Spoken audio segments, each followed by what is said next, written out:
intend to just give you a sense of what is happening, what the challenges are, without going into details about other matters, because the situation is still very volatile and there are moving pieces. So for security purposes, I hope you will understand that there will be parts that we are not going to refer to. Currently, what I can say, I'm sure you will be quite aware that on the 22nd, there was complete hostilities that occurred in the DRC. And coincidentally, I happened to have been in the DRC on Wednesday last week.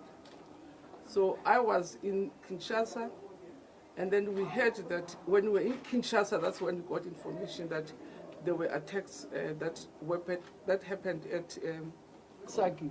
No, it's Sagi. So Sagi is not very far from Goma.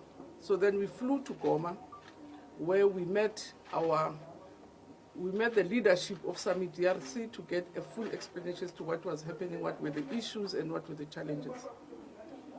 After meeting the Summit DRC leadership, which your force commander and their assistants, then we went to the Goma airport also to get information. That's where our strategic capabilities are, our special forces, our supplies that are there.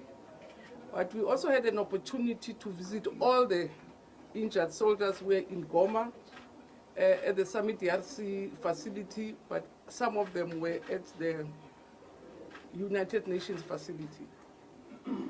At that stage, our priority was to make sure that we go and, even before we came, the first thing we did was to make sure that we go and retrieve the injured in Sagi.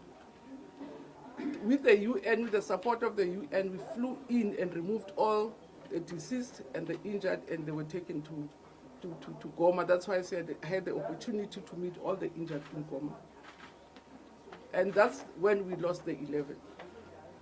So from Goma, we went to MONUSCO, again in Kivu, to really also get a sense of what is happening, because we have your Summit DRC forces, we have the MONUSCO forces.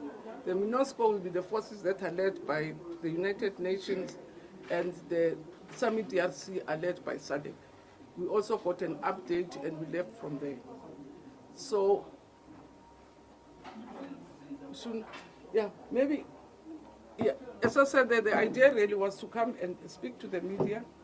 We are ready to give, so because there's still lots of loose pieces, we will give a proper rundown in terms of what happened when, one time. But currently, our position as South Africa, we've been meeting as the troop force contributing countries of Summit DRC, which is us, Tanzania, and Malawi, under SADC, to assess the situation. So on a daily basis, we've been meeting. On a 2-hourly basis, we get updates and reports of what is happening. But we also, as I say, we have also UNESCO forces which are under UNESCO. So under the SADC forces, we've been meeting as the Troika. We met the other night, but the general posture that we are taking as a Summit DRC is to force the parties to go into a peaceful negotiation. Because our sense is that that war is not going to be won through arms.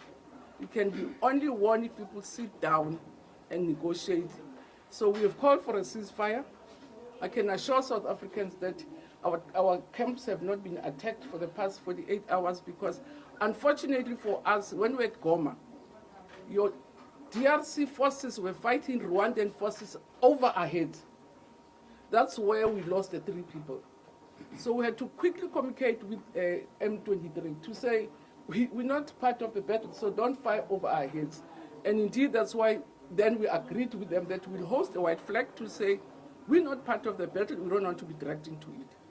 But also, M23 needed a free passage to go to Sagi, to go and collect and retrieve their deceased people.